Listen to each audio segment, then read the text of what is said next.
Nhà chứ sao đi đâu cũng rồi đi theo ba vậy hả? Ở nhà đi nha, ở nhà đi, con nhà đi. Trời nắng lắm, ở nhà đi, đi đâu cũng rồi đi theo ba thì sao hả? Đi hả? Muốn đi hả? Hả?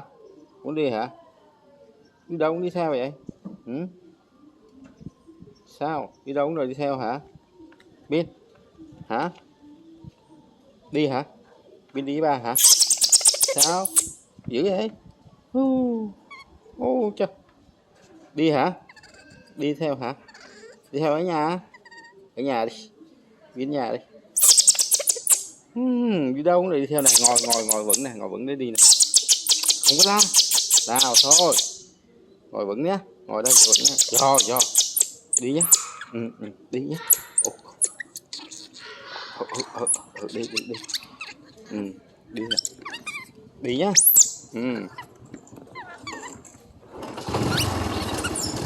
Im nó đi, không có la, đi đâu cũng rồi đi theo hết, ôm chắc nha. Ôm em vững nha.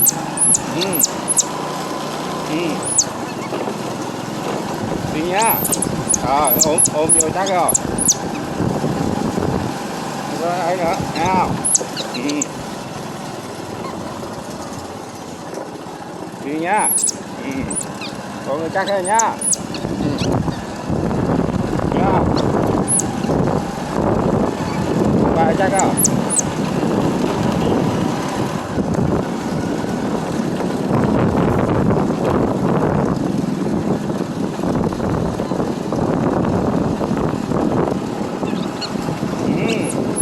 Cái gì đây?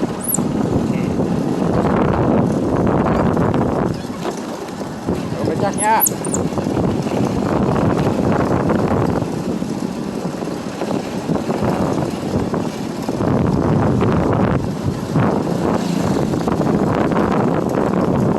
Nhìn nha.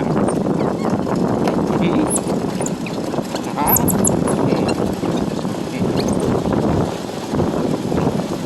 Chắc nha con nha.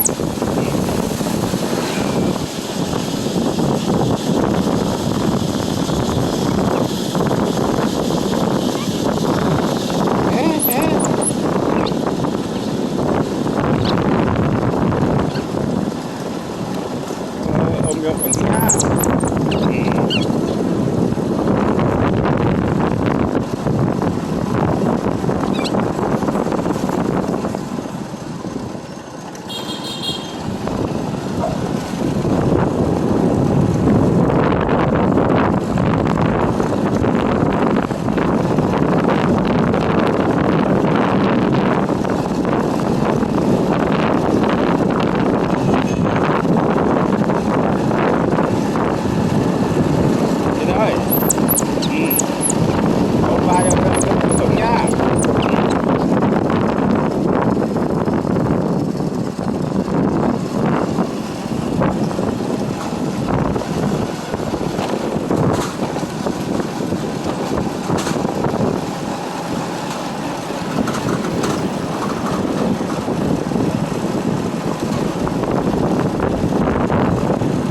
Yên, không ngủ nha.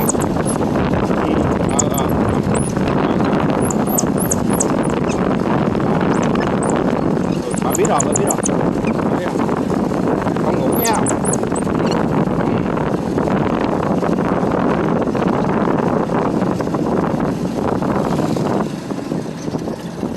Không có ngủ nha. Ôm để chắc không có ngủ.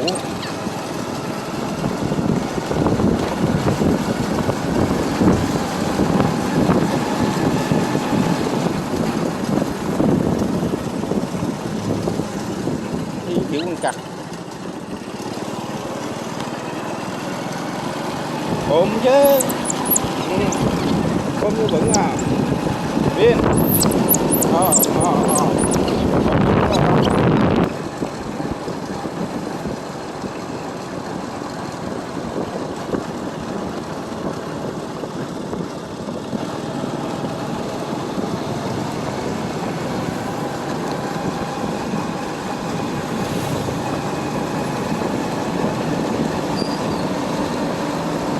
Làm gì đấy?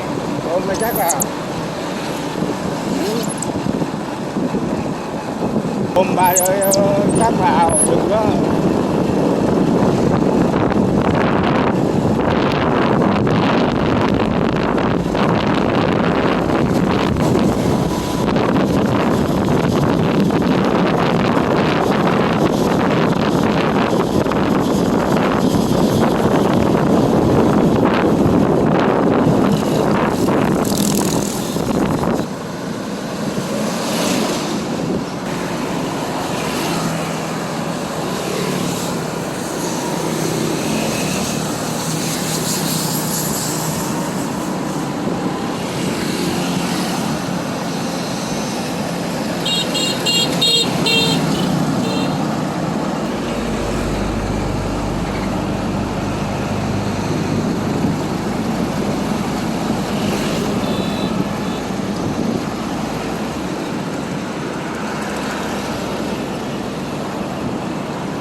Nha con.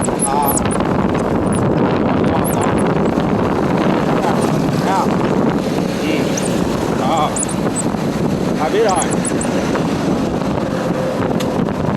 Có ngủ thấy không?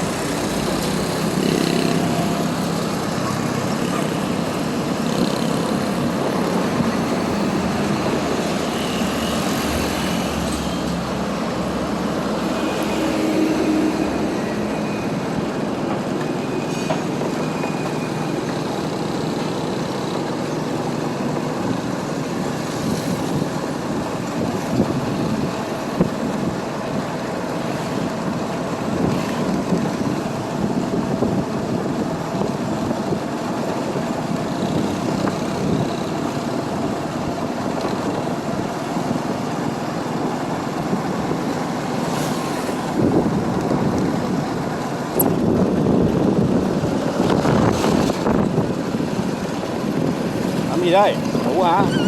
Không ngủ đâu nha.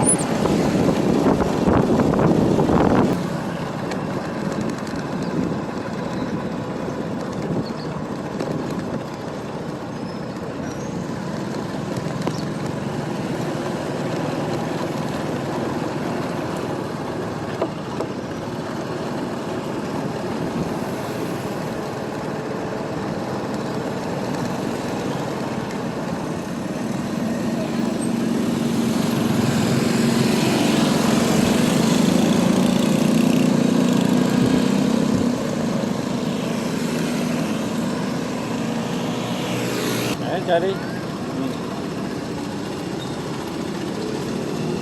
Dân da kìa.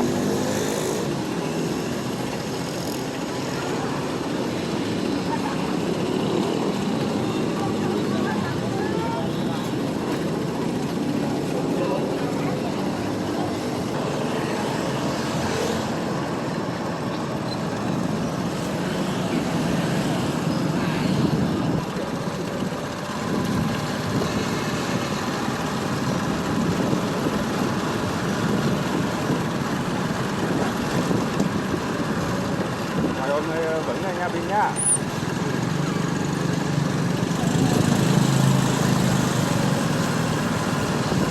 Yên.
Nắm cơm với cái này con bóc rồi dính tay con là con vui vứt vãi hết à. Nào, nó cầm này. Ngon không? Ăn đi. Ăn nha. Ngon nhỉ? Ừ. Ừ. Đi đâu đi theo cũng là đi theo nhỉ? Ăn đi chứ. Ăn này bỏ ra. Ăn đi rồi uống sữa. Ăn cái nào? Hả? Hả? Rồi ăn đi, này. Ăn đi.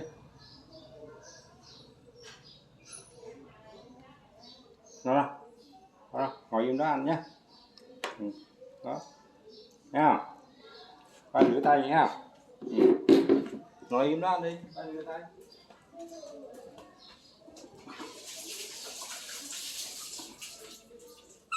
Ngon không?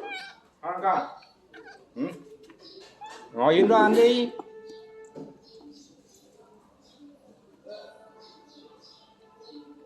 Ngon Biên.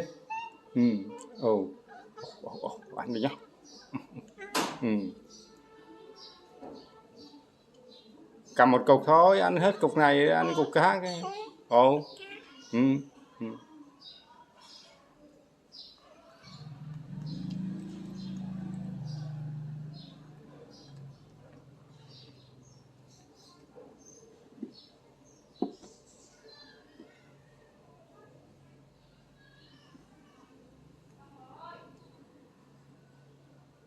Ăn cho gọn nhá.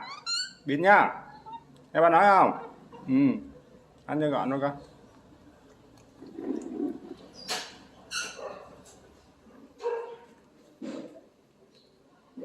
Bà ăn cho gọn luôn con. Ăn thử cái này được chưa?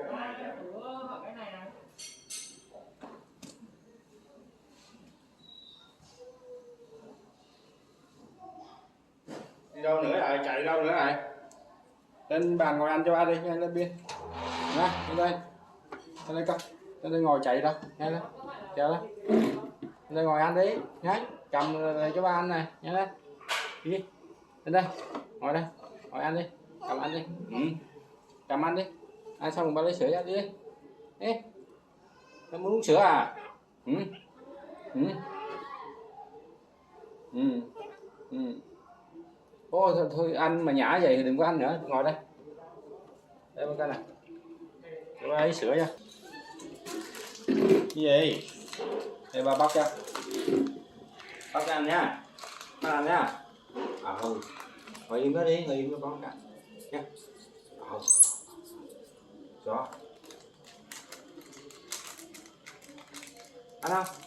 Ăn không? Bánh con gì nào? Ô, bánh hình con cá này. À, con cá này. Nào, cho thử miếng coi ăn được nào. Nào, ăn đây. Nào, quay đây ngồi ăn coi được không? Ăn đây. Ngồi đó, ăn đi. Ngon hả? Ở đây, đó, ăn đi. Ngon không? Ngon. Ăn, ăn đi, ngồi ăn đi. Ừ.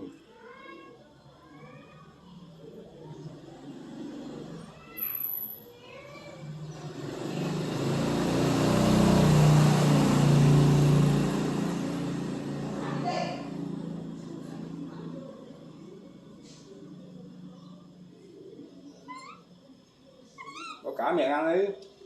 Thấy cái này cũng bỏ miệng nè, bỏ cả vô, đúng không? Ừ. Ừ. Ngồi đó hòn hòn ăn. Ừ. Biết rồi, ăn đi. Ăn đi. Ừ. Ăn đi không? Ăn đi. Ăn không? Ừ.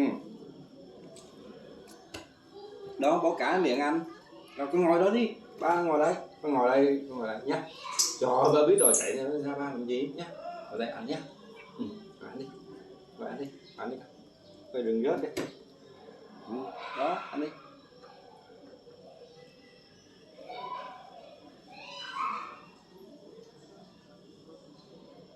Ừ.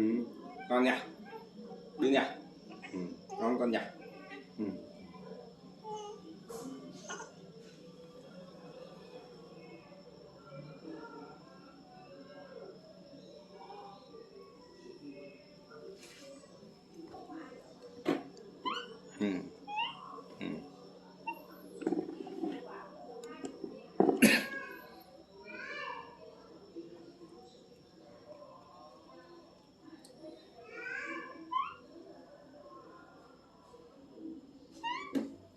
Ngồi im mà chỗ đó ăn cho ba. Đây. Ôm tay ba làm gì nào? Anh bỏ người ăn đi. Bỏ cái nào? Ăn đi.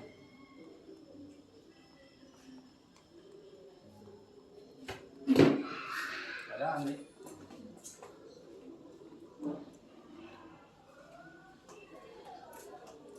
Ăn đi.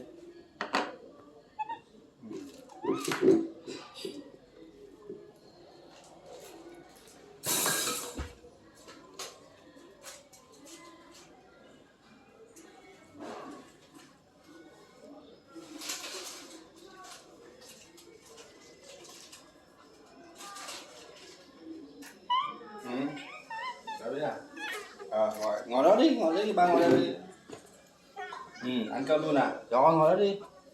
Ôm tay ba làm gì nào? Rồi ba biết rồi. Rồi. Anh. Rồi. Ăn đi. Rồi ăn đi. Rồi ăn đi, buông tay ba ra nào. Buông tay ba. Đâu có đi đâu mà sợ ôm. Ngồi đó ăn đi. Ngồi đó, ngồi tay chỏ ăn mà chỏ đi. Mà chỏ ăn nó gọn rồi.